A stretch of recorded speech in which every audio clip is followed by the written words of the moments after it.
وأشهد أن لا إله إلا الله وحده لا شريك له وأشهد أن محمدا صلى الله عليه وآله وسلم عبده ورسوله إن خير الكلام كلام الله وخير الهدي هدي محمد صلى الله عليه وآله وسلم وشر الأمور محدثاتها وكل محدثة بدعة وكل بدعة ضلالة وكل ضلالة في النار أما بعد.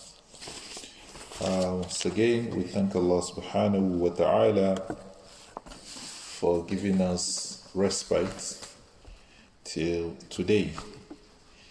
We glorify His name, sanctify Him. I testify that there's none worthy of worship but Allah, and that Muhammad sallallahu alaihi wasallam is His slave and messenger.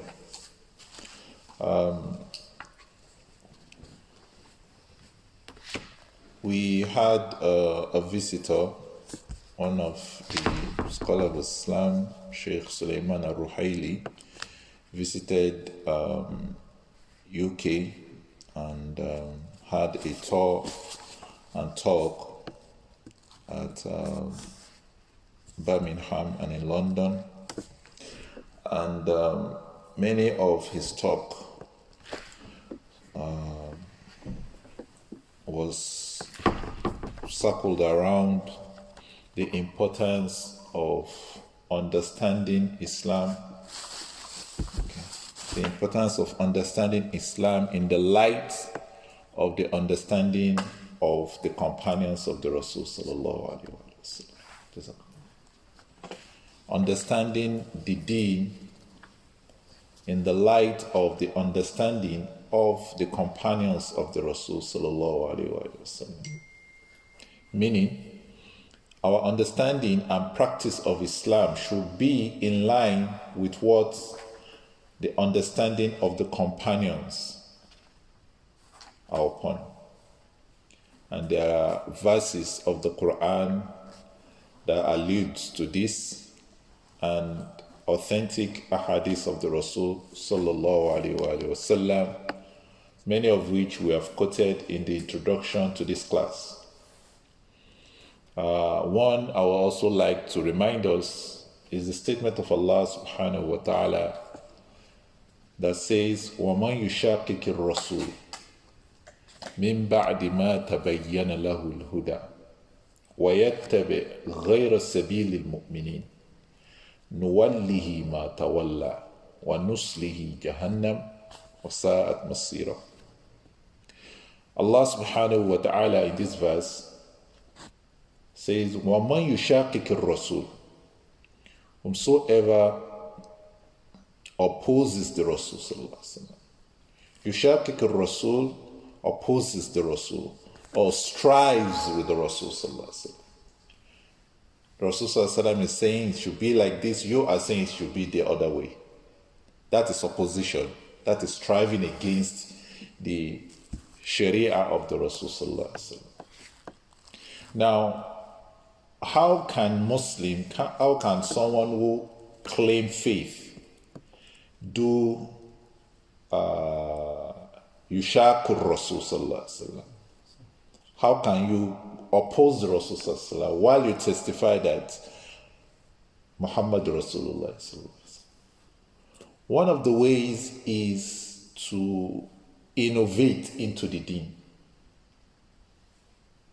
Rasulullah sallallahu alaihi wasallam teaches maybe an ibadah in a way, you are teaching it in another way.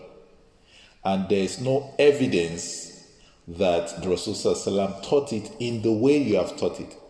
Or you have based your evidence upon a weak, or your practice upon a weak evidence.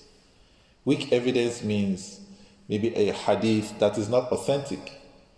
And if a hadith is not authentic, you cannot ascribe the statement or the action to the Rasul sallallahu alaihi wasallam, because the Rasul sallallahu alaihi wasallam said, "Man kadhaba alayya muta'ammidan falyatabawwa maq'adahu minan nar." Whosoever lies against me knowingly, the person should go and take a seat in the hellfire. So, وَمَنْ يُشَاقِقِ الرَّسُولِ مِنْ بَعْدِ مَا تَبَيَّنَ لَهُ الْهُدَى. After the guidance has come to him clearly, the clear guidance has reached him. يُشَاقِقِ الرَّسُولِ opposes the Rasul, either while in Islam or before coming into Islam, but the guidance of Islam has been made clear to him. So you have a practice that you do.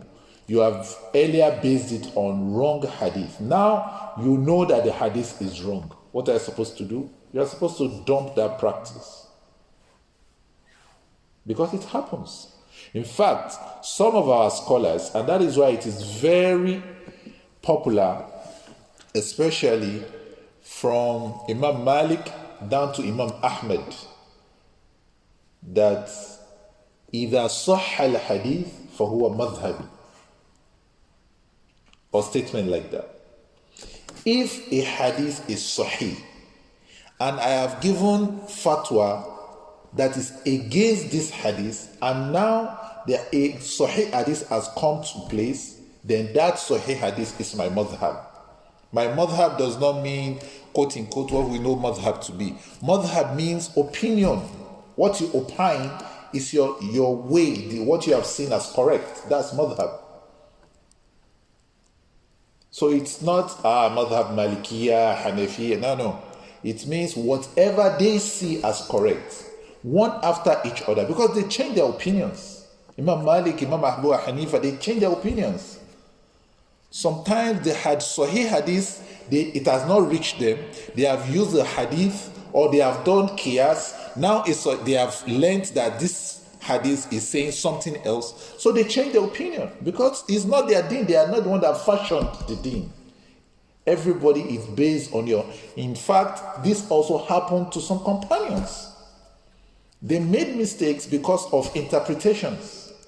And the Rasulullah will correct them. Or another companion will correct them and say, I heard the Prophet say so and so. And they will have done a different action. Are we together? So, when the guidance is clear to you, you have based your action on a hadith that is baseless. It's not authentic. You thought it's an authentic hadith, but you have found fault in that hadith. Now you can't ascribe that action or that statement to the Rasul sallallahu alaihi wasallam again, in fear of that statement of the Rasul sallallahu alaihi wasallam, that whosoever lies against me says something, and knowing that I'm not the one that said it, because now it is clear. So the verse of the Quran or the statement of Allah says, "Nuwallihi ma tawalla, wa man yushaqiqi ar-rasul min ba'di ma tabayyana lahu al-huda." وَيَتَّبِعْ غَيْرَ سَبِيلِ الْمُؤْمِنِينَ. This is where it comes in. You oppose the Rasul after the guidance, the clear guidance has come to you, and you take away a path for yourself other than the path of the believers. And the first set of people that this statement is talking about are the companions. Because they are the first set of people that, adorned, the grace of the term al-mu'minun during the time that Allah raised the Rasul sallallahu alaihi wasallam. وَيَتَّبِعْ غَيْرَ سَبِيلِ الْمُؤْمِنِينَ. So the companions, who are the first set of people that bear this terminology, they have an understanding, and you go against their understanding, then to shaqiq al-Rasul, you fall into this threat of the person. The threat is coming later. So this is an evidence that we do not, when the companions understand a thing in a way, we do not go against. Our understanding should be in. That is why they were given to the Rasul. They are normal human beings like us. They are not Rasul. They are normal human beings like us. In fact, there is a hadith of the Rasul sallallahu alaihi wasallam that says some people will come later. They never met me, but they will believe in me, and they are going to get reward of 50 of you. Pointing to the companions. The companions did not understand it. They asked the Rasul, you wanted to say 50 of them? Meaning the reward of 50 amongst those people that will come later. No, he said 50 of you. Because this is the program of Allah. Every believer cannot come in the time of the Rasul Sallallahu Alaihi Wasallam. Now you believe in the Rasul Sallallahu Alaihi Wasallam. You never met him. They met the Rasul Sallallahu Alaihi Wasallam. They saw the mu'jizat of the Rasul Sallallahu Alaihi Wasallam. They were there when the wahy is coming down. But you believe in the Quran and in the Rasul years, centuries after the Rasul Sallallahu Alaihi Wasallam had passed away. So the Rasul Sallallahu Alaihi Wasallam is giving you bishara that you believe the kind of belief that you believe, and they will have the reward of 50 companions. If one companion is what the Rasul Sallallahu Alaihi Wasallam said is enough for us, that you have the reward of a companion is enough. But the condition is that they will believe like you believe today. That's the condition. It's not just any kind of belief. They will believe, but the reward is that Allah will repay them, because they will suffer a lot of things. In part of the hadith, they will become strange, the Rasul said. When they are practicing, they will become strange. So they are going to have the reward of what? The reward of 50 of you. So the companions are very important. In what it says is that we all fall under the followers of the Rasul. However, they are special, because the Rasul still said that La tasubbu ashabi, do not insult my companions. Do not insult my companions. Because if my companion should give a mud, what his hand can take, and you spend a mountain of the same material, gold, it will never reach what they have done. Because we know that they spent their wealth, they spent their life for Islam, and that is why we can't get it today. Islam was a threat, but they stood by Islam. Illa tansuruhu faqad nasarahu Allah. You have to. They helped the Rasul Sallallahu Alaihi Wasallam. Are we together? So it is, of utmost importance that we understand the institution that the companions represent in Islam, and that we use it as the gauge of our own Islam. Either ibadat, either mu'amalat, either akhlaq, whatever aspect of the deen that you want to practice, you should understand that statement of the Rasul, understand that action of the Rasul, based on the understanding of those who lived with him. There are things that is khas, special to the Rasul Sallallahu Alaihi Wasallam. It's not general. So you say, they say we should copy the Rasul in everything. We ask you, did the companions copy the Rasul in that aspect also? Are we together? You want to prove to us that, yes, I can also practice this. But if you hear that the companions never understood that part of the Sharia as general for everybody, you also should understand it as not being general for everybody. Al-Wisal, to fast without breaking, is halal for the Rasul Sallallahu Alaihi Wasallam. But the Rasul Sallallahu Alaihi Wasallam prohibited the Ummah from doing Wisal. Do we understand? That is, you fast, you do not break, and start the next day fast without breaking. It's halal for the Rasul Sallallahu Alaihi Wasallam. So you hear that the Rasul Sallallahu Alaihi Wasallam did Wisal. We need to copy the Rasul in whatever he does. Do the companions understand that it is something we should also copy? No. So our understanding do not prove that you understand Islam more than the companions. This is path to heresy. This is path to, to disbelieve in some places. Because you can prove from the statement of Allah, فَلْيَحْذَرِ الَّذِينَ يُخَالِفُونَ عَنْ أَمْرِهِ أَن تُصِيبَهُمْ فِتْنَةٌ أَوْ تُصِيبَهُمْ عَذَابٌ أَلِيمٌ. Allah subhanahu wa ta'ala said, فَلْيَحْذَرِ الَّذِينَ يُخَالِفُونَ عَنْ أَمْرِهِ. Those who oppose the instruction of the Rasul sallallahu alaihi wasallam, they should be careful. They should be warned. And to see bahum fitna. The scholars of Islam say, the statement says, lest a fitna will befall them, will afflict them. The scholars of Islam, if you look at the tafasir, they said that fitna is ridda, dolala. They are going to go astray. That's the first level of fitna, and it happened to a lot of people during the time of the Rasul sallallahu alaihi wasallam. So let's do the miqyas. The miqyas of our deen should not go outside the... We are not talking about mu'amalat or things that are ordinarily permissible. So that nobody will come and tell me that the companions never use traffic lights, so we should not obey traffic lights.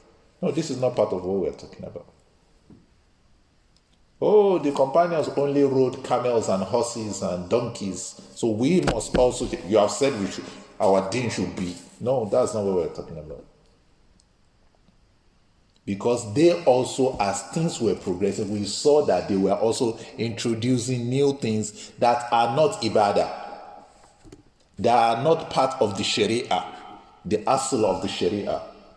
So we are not going to change the nisab for the zakat because we are now in 21st century. No, it will not change. But in things that people do zakat in, we can start talking about, oh, this thing did not happen during the time of the... It happened to the companions too. When they traveled to a land, the people were, transacting in different things that were not popular in the lands of the Arab, in the Hijaz. They need to do qiyas for some of those things. They will not say because that thing did not exist in the time of the Rasul sallallahu alaihi wasallam, then you must not transact in it now. No, the world is not like that. So that was the message that we got from the convention, that our deen should, be in line with the understanding of the companions of the Rasul sallallahu alaihi wasallam. We are discussing the best of the companions, mutlaqan. Nobody argues it. The best of the companions is Abu Bakr As-Siddeeq radiyallahu anhu. What's his name, please? What's the name of Abu Bakr? Abdullah ibn Uthman. Abdullah ibn Uthman. Or? I forgot the other one. Abdullah ibn Abi Quhafa. You understand? I'm saying this because these are the popular ways of calling his name. Abdullah ibn Abi Quhafa.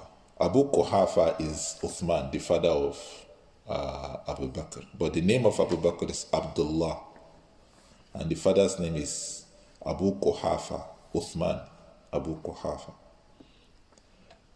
Tayyib. We got to the point where we said that when Abu Bakr accepted Islam, the first week he started preaching to the Ashraf of Quraysh, the nobles of Quraysh. And we said most of the Ashar Mubasharuna bil Jannah accepted Islam in the hand of Abu Bakr As-Siddeeq. Uthman accepted Islam in the hand of Abu Bakr As-Siddeeq. Talha ibn Zubair accepted Islam in the hand of Abu Bakr As-Siddeeq. Abdul Rahman bin Auf, Abu Ubaidah bin Jarrah, Sa'd bin Abi Waqqas.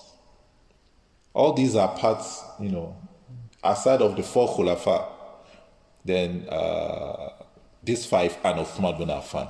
All of them accepted Islam in the hand of Abu Bakr As-Siddeeq. I can't remember for Sa'id ibn Zayd, who is the 10th of the 10. It's good that we know the names of these people. If you don't know any other person, at least this 10, at least we all know Bilal. isn't it? So we have some of them that we know scatter like that. But this 10 is good that we know their names. So Abu Bakr was one of the first person that started preaching Islam in the open. We remember the Rasul used to preach in secret. One of the reasons being that he does not want the people. You know, the Rasul's family is from the noble people. The Rasul was from the nobles. But whenever anybody who is not from the nobles accepts Islam, he gets punished easily. So the Rasul was preaching in secret so that these people do not get punished a lot. One of those who assisted the deen, I think we also read the hadith, with all he had in wealth was Abu Bakr As-Siddeeq. And it was so, strategic for the da'wah of the Rasul sallallahu alaihi wasallam, because why? One of the earliest things he did with his money after accepting Islam is to buy the weak people. And that is why Umar ibn al-Khattab said, Abu Bakr Sayyiduna wa a'taqa Sayyidana. Hadith, Athar al-Sahih, that Abu Bakr is our leader and he's the one that freed one of our leaders. The first leader is Abu Bakr, the second leader is Bilal. So that was what he was using his money for. That his father, Abu Quhafa, Uthman, was like, why don't you spend your money on the rich people to entice them into Islam? Why are you buying the poor? You understand? But Abu Bakr gave him his excuse. These are weak. This is what I see as the most strategic. They are the one accepting Islam easily now. The noble people are proving difficult. So he was buying anywhere. He's a slave or someone being punished severely. He's a family member. He pays them off. And, we can name a lot of people Abu Bakr. Not only Bilal. A lot of people Abu Bakr paid So that was very strategic to the Rasul sallallahu alaihi wasallam's da'wah. Hatta qala ma nafa'ani malu Abi Bakr. That no wealth benefited me in the da'wah. And we should note, the Rasul sallallahu was not personally benefiting from this wealth of Abu Bakr. Allah subhanahu wa ta'ala agnam Nabi sallallahu alaihi wasallam. He was not feeding his own family from the wealth of Abu Bakr. But what he meant, the places Abu Bakr was putting his money were strategic for the da'wah. The second aspect to this, we'll get it in the later part of this hadith. When the Rasul mentioned this, that ma nafa'ani malu Abi Bakr, that no wealth benefited me the way the wealth of Abu Bakr benefited me, Abu Bakr started crying and said, ma ana wa mali illa laka ya Rasulullah. What is me and my wealth except that it belongs to you? Me and my wealth. If you want to send me anywhere, send me anywhere. Tell me, just command me, I will do.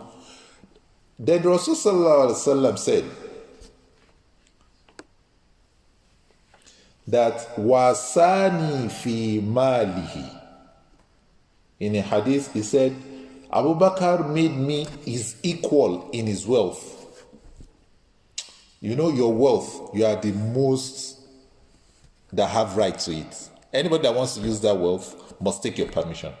Whatever it is, your property, your shoe, your house, whatever belongs to you, your phone, it doesn't belong to the public. Anybody that wants to have benefit from it must take your permission. But Abu Bakr As-Siddeeq told Rasul, we have equal rights to my wealth. Pull out from it the way you like. You don't need to. You see my camels, my cow, my cattle, whatever that belongs to me, take from it. If you want to give to the poor, do it without taking permission from me. And that was very strategic because, like we mentioned, feeding the poor, people were made to become poorer because they became Muslims. The nobles were taking their wealth away from them, the way they did to most of the companions. When they went to Medina, they took more of their properties. They went into their houses, because they could not live with most of what they had. Many of them went to Medina hiding. So they went to their houses, all their properties, they gathered it, went to sell it. And that was what led to Ghazwat al-Badr. They went to Sham to sell all their properties. So the Muslims said, these are properties they have gone to sell. And they have bought new things with it. So let's go and take it from them, since it's our properties. You understand? That was what they went for, but it became a battle. So Abu Bakr was one of those who spent a lot on the da'wah of the Rasul Sallallahu Alaihi Wasallam.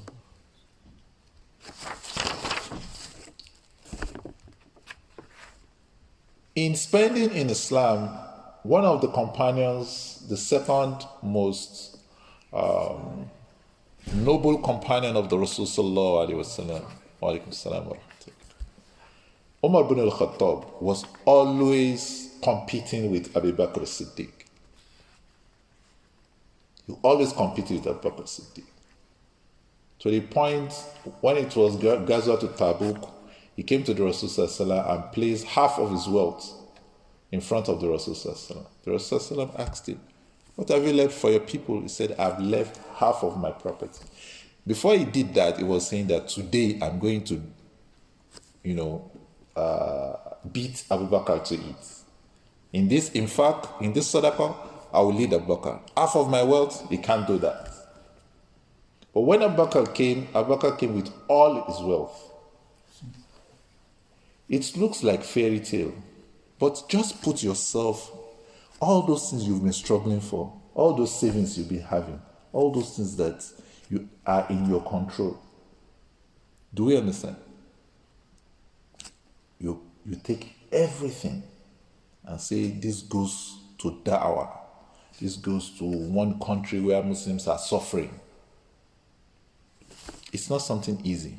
It's easy for us to swallow the hearing of it now, but the action.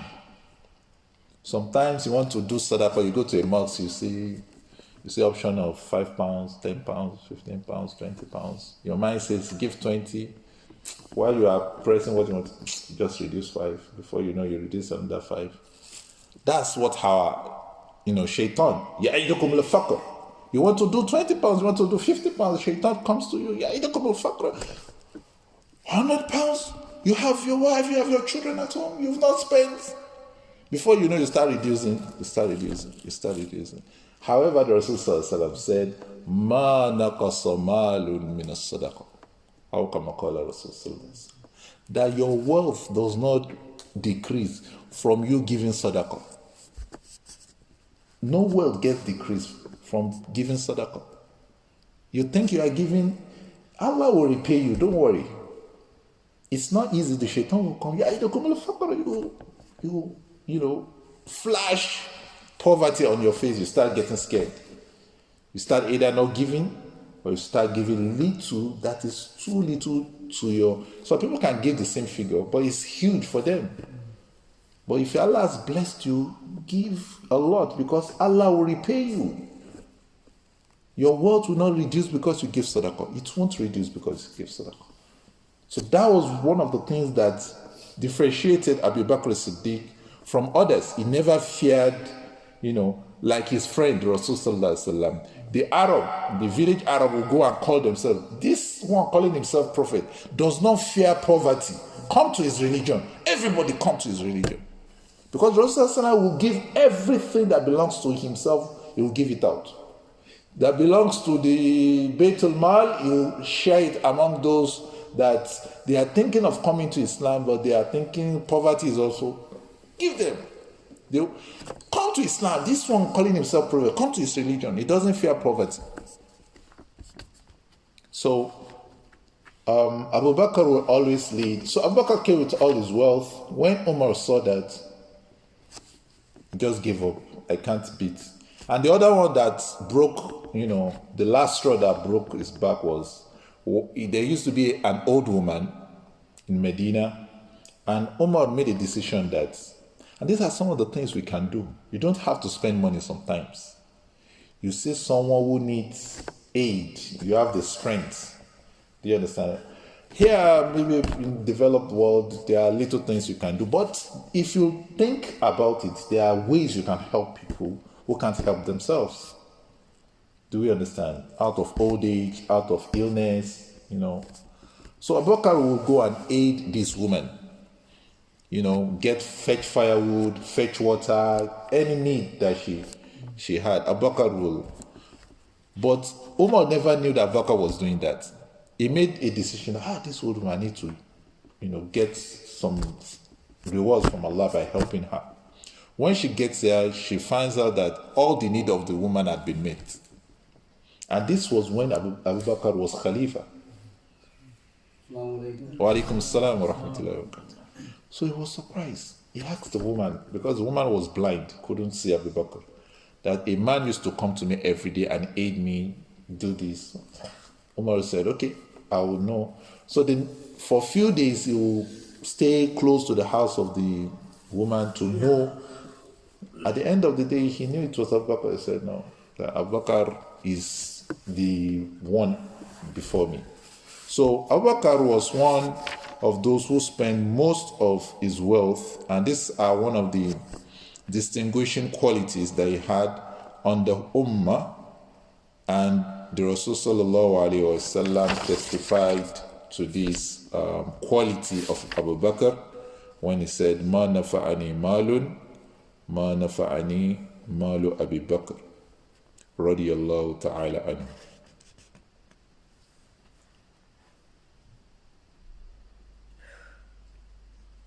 Also, like we know, he was the one that the Rasul sallallahu alaihi wasallam chose to migrate with him to Medina, to the point that the only person Allah used direct statement of being a companion of the Rasul sallallahu alaihi wasallam. The statement goes straight to Abu Bakr As-Siddeeq. When Allah subhanahu wa ta'ala said, "Illa tansuruhu faqad nasarahu Allah idh akhrajahu alladhina kafaru thaniya ithnaini idh huma fil ghar idh yaqulu li sahibihi la tahzan inna Allah ma'ana fa'anzala Allahu sakinatahu ala rasulihi." Allah subhanahu wa ta'ala said, "Illa tansuruhu faqad nasarahu Allah." Except you assist the Rasul sallallahu alaihi wasallam. Either you assist or you don't want. That's the meaning. Either you assist the Rasul sallallahu alaihi wasallam or you do not assist him. Allah will assist him. Allah was now mentioning, "Idh akhrajahu alladhina kafaru." You remember when the disbelievers exited him, expunged him from Mecca. Thaniya ithnaini, the second of the two. So Allah in that statement acknowledged that, revealed to us that there were two in the ghar, in the cave, meaning Abu Bakr and the Rasul sallallahu alaihi wasallam. Idh huma fil ghar, when they were both in the cave. Idh yaqulu li sahibihi la tahzan, when the Rasul sallallahu alaihi wasallam was telling Abu Bakr As-Siddeeq, do not be sad or do not be afraid, nothing will harm us. Inna Allah ma'ana, Allah is with us. Sometimes we feel we are down, we are in trouble. We start remembering, should I call my daddy? Should I call my friend? Should I call the minister? No. The first to call is Allah. Do that physically. Not in your mind no, physically. Oh Allah, no one can remove me from this trouble, this harm, except you. I call you, oh Allah, remove this harm from me. Oh Allah, remove this, I'm troubled psychologically, I'm troubled financially. Oh Allah, remove it from me. And, may Allah subhanahu wa ta'ala strengthen our iman. All those things that we want, they are there for us, but we do not explore them with clear iman. In the Hadith of Qudusi, very popular Hadith of Qudusi, we find the Hadith, we can find it in Arba'un al-Nawawiyah, the Hadith where Allah subhanahu wa ta'ala said,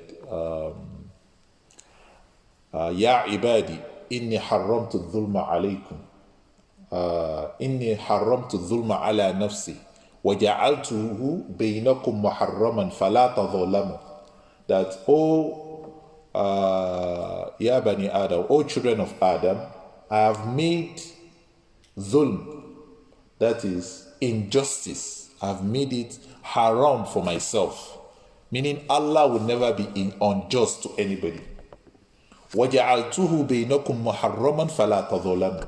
And I have made this injustice haram for you too, so do not be unjust to yourselves. It's a very long hadith of Qudsi. So Allah in the part said, Ya ibadi, kullukum ja'i'un illa man at'amtuhu fastat'imuni ut'imukum.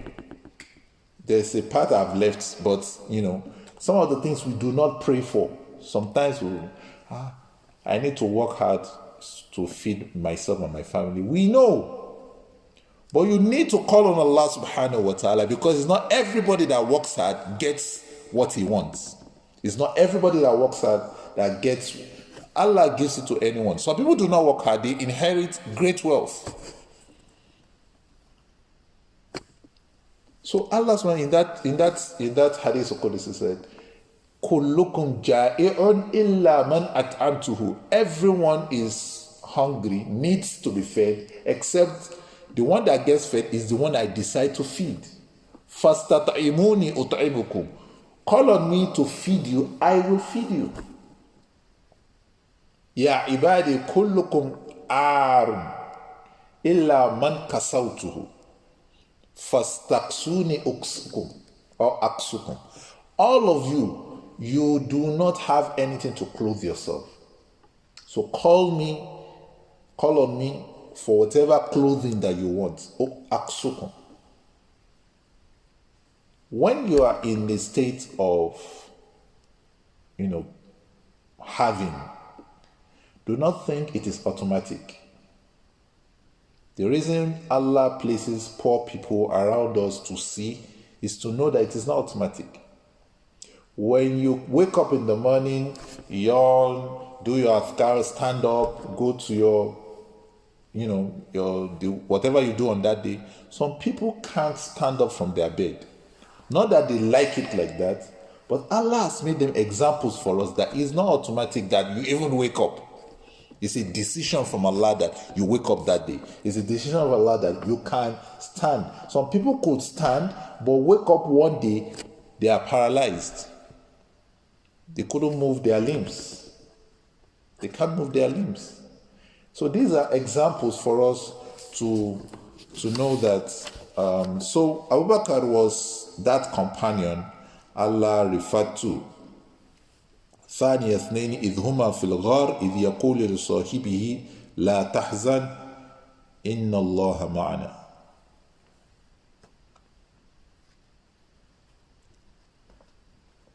There's a hadith of the Rasul sallallahu alayhi wa sallam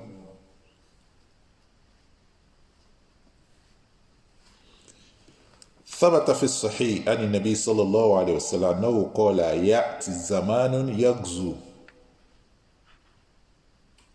في عام من الناس فيقال لهم هل فيكم من صحب النبي صلى الله عليه وسلم وفي اللفظ هل فيكم من رأى رسول الله صلى الله عليه وسلم فيقولون نعم فيفتح لهم.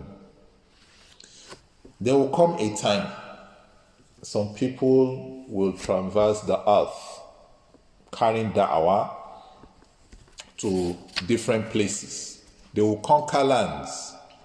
And when, the tradition of the people of the old is that when they are defeated, there is a key that represents, many of them, is a key to the gate, to the city.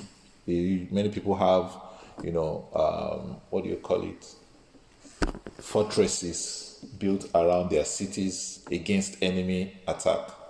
So, because you have defeated them, they are going to hand over the key to the conquerors.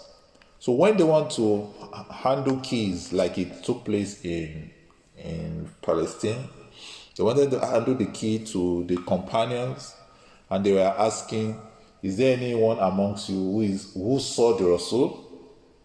Or is there anybody amongst you who was a companion to the last prophet that we heard? And they will say yes, and they will handle them the key. They will open the gates to them. The Rasul also said, ثم يغزو فئام من الناس فيقال لهم هل فيكم من صحب رسول الله صلى الله عليه وسلم فيقولون نعم فيفتح لهم. At later time, some other people will traverse the earth, they will conquer lands, and when they want to open the land to them, the people were asking them, are there amongst you those who were companions to the companions of the Rasul sallallahu alaihi wasallam? And they will say na'am, and the gates will be open to them. And to another stage where they will say man sahiba Rasulillahi sallallahu alaihi wasallam. Giving the companions the sharaf. Giving the companion. Is there anyone that was a companion to those who were companions to the companions of the Rasul sallallahu alaihi wasallam? So these are pointers to the sharaf of the companions in the eyes of the Muslim. And the best of those companions is Abu Bakr As-Siddeeq radiyallahu anhu.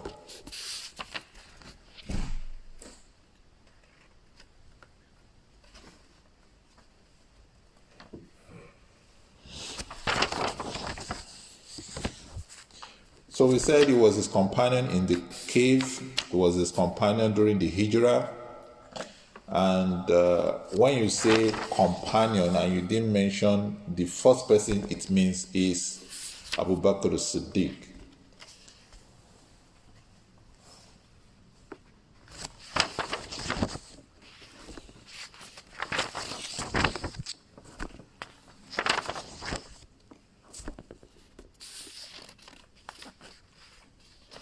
قال المؤلف شهد المشاهد كلها مع النبي صلى الله عليه وسلم وكان يتاجر بالثياب وبلغ رأس ماله حين أسلم 40,000 درهم أنفقها على مصالح الدعوة الإسلامية وخاصة في عتق الرقاب المستضعفين الأرقاء من المسلمين.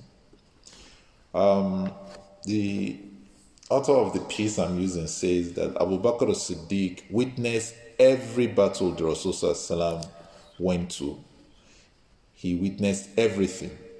He used to be a trader. He sell clothing materials, and his wealth reached 40,000 dirham, 40,000 dirham.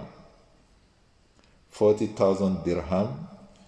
Abu Bakr spent everything. Some people did, a lot of calculations. It runs into hundreds of millions in dollars. Hundreds of millions in dollars. That's what, those who did the calculation. And Abu Bakr As-Siddeeq spent everything to the masalih of Islam. Or either hundreds of dollars or tens of dollars, millions of dollars. I can't remember the piece I read last. He said, Abu Bakr As-Siddeeq spent everything in the da'wah of Islam, khasatan, especially to free slaves. وكان النبي صلى الله عليه وسلم يقضي في مال أبي بكر كما يقضي الرجال في مال نفسه وقد بين النبي صلى الله عليه وسلم. I've mentioned this earlier, that the Rasul sallallahu alaihi wasallam was permitted by Abu Bakr to take from his wealth the way he takes from his own wealth. So he has equal rights to the wealth of Abu Bakr As-Siddeeq.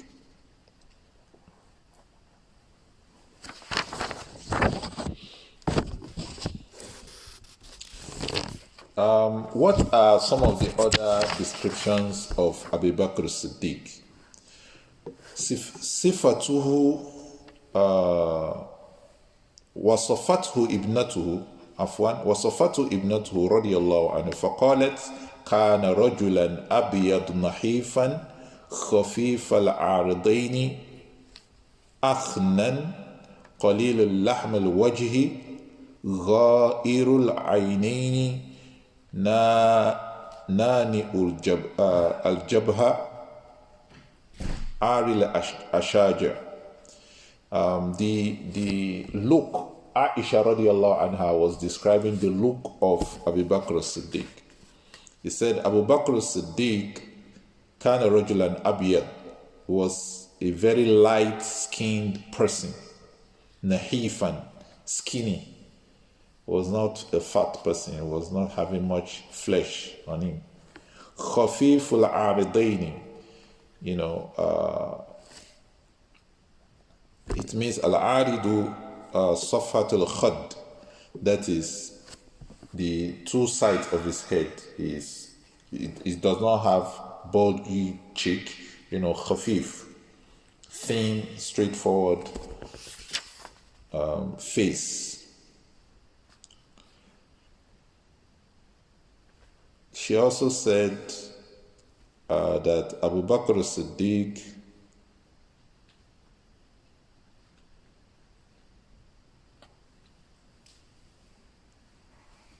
that he doesn't have broad shoulder. Abu Bakr As-Siddeeq does not have broad shoulder. Qalilul lahm al-wajh. His face is not very fleshy. The face of Abu Bakr As-Siddeeq is not fleshy. And that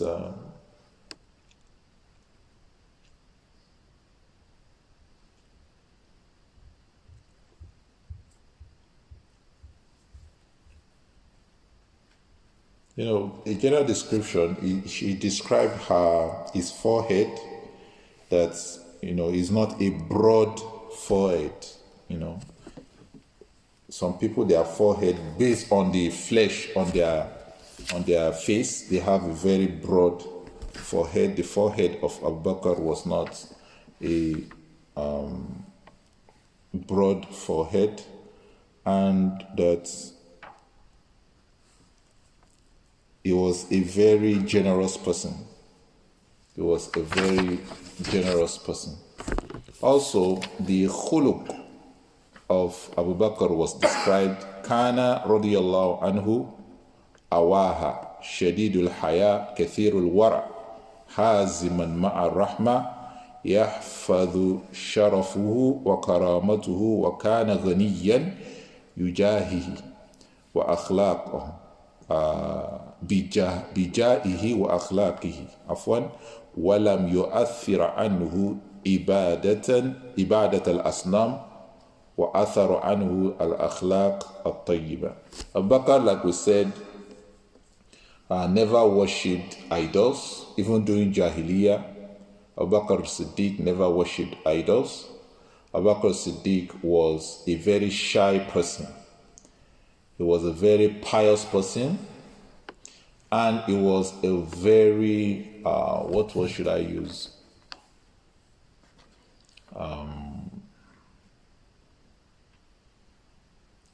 Someone who does not take nonsense, straightforward, he gives it to you. While being like that, he is also very merciful. You understand? And all we have said about him freeing slaves is because of his soft heart towards them. And the other one, we can describe it when he waged war against the Murtadun, those who wanted to differentiate between Salat and Zakat. Say, we used to give, that was for the Rasul Sallallahu. You are not Rasul, so we will not pay Zakat again. And Abu Bakr As-Siddeeq waged war against them, while all other companions were saying no. Even Umar was saying, why will you fight them? They are Muslims. He said, no. Anybody that differentiates between Salat and Zakat, he will fight them. Or anybody that stopped what they used to give to the Rasul Sallallahu, he's going to fight them. So Then Umar said, I saw that it's Allah that have guided him to that decision. And then also most of the description of Abu Bakr As-Siddeeq right from the time of Jahiliyyah were noble characteristics and noble descriptions of a person. What's the name of the person that stopped Abu Bakr when he was migrating to Habasha? Ibn Dughunna or Ibn Deghina was one. If you remember what he said about Abu Bakr, said that Mithluka la yakhruj wa la yukhraj. The type of you, your light should not be made to leave the land, nor should you just leave the land. This land, you are a noble person. You help the poor, you do this, you do that. Noble characteristics, noble descriptions of Abu Bakr As-Siddeeq. And like we know, they were the exact description of the Rasul Sallallahu Alaihi Wasallam by who? Who described Rasul Sallallahu Alaihi Wasallam like that? Ibn Dughunna described Abu Bakr like that. Who described Rasul Sallallahu Alaihi Wasallam with this same description? The same wording, Khadija, the wife of the Rasul Sallallahu Alaihi Wasallam. When was that? When the first time he met with Jibril. Walaikum salam to that. The first time he met with Jibril, he was afraid, he was scared, and he ran home, and Khadija radiallahu anha was comforting him, was saying that the like of you will never be touched by the shaitan, because you do this, you help the people, you spend on, you honor your family, you tie the kinship, be good to strangers and things like that. So Abu Bakr As-Siddeeq, these are some of his descriptions or qualities that makes him stand out up to the point that Allah subhanahu wa ta'ala, the only direct person he called a companion of the Rasul sallallahu alaihi wasallam was Abu Bakr As-Siddeeq. And when the Rasul sallallahu alaihi wasallam passed away, sallallahu alaihi wasallam, when he passed away, the companions never saw anyone better to mount the position of leadership after Abu Bakr As-Siddeeq. There were isharat, but indirect isharat, indirect signs, indirect, non-verbal statements from the Rasul sallallahu alaihi wasallam that Abu Bakr will be the one after him. But even they never saw anyone better than Abu Bakr As-Siddeeq. I think we can stop here.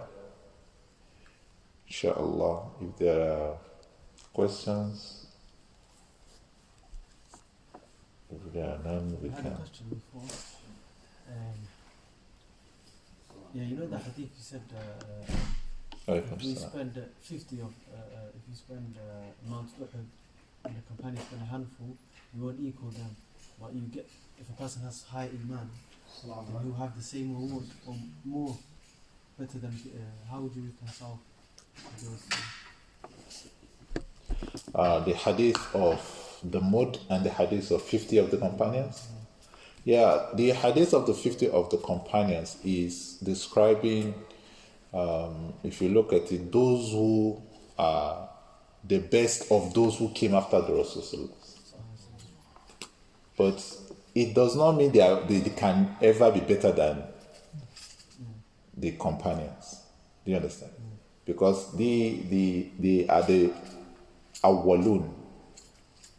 They are the foremost. One, the second hadith is saying that whosoever spend the mud it can't equate that of, but those of them too, they can get 50 reward of what they can if they can attain that position. It's not for everybody. There are conditions. Number one, you believe like the companions believe, and you because of the struggle they will go through. Part of the hadith is they will become strange. You understand? If they practice the way you practice, at the time they will become strange. Do you understand? So to reward them, some of the reward is the reward of what 50 companions did. It's just a miqyas, a measurement of the reward they will get. It's not saying that they can be better than a companion of the Rasul Sallallahu Alaihi Wasallam. Because the general statement of the Rasul Sallallahu Alaihi Wasallam that says that whatever you will spend, it will, even if you spend a mountain, of gold, it will never reach the value of a mud that the companions spent in the path of Allah subhanahu wa ta'ala. Wallahu a'lam.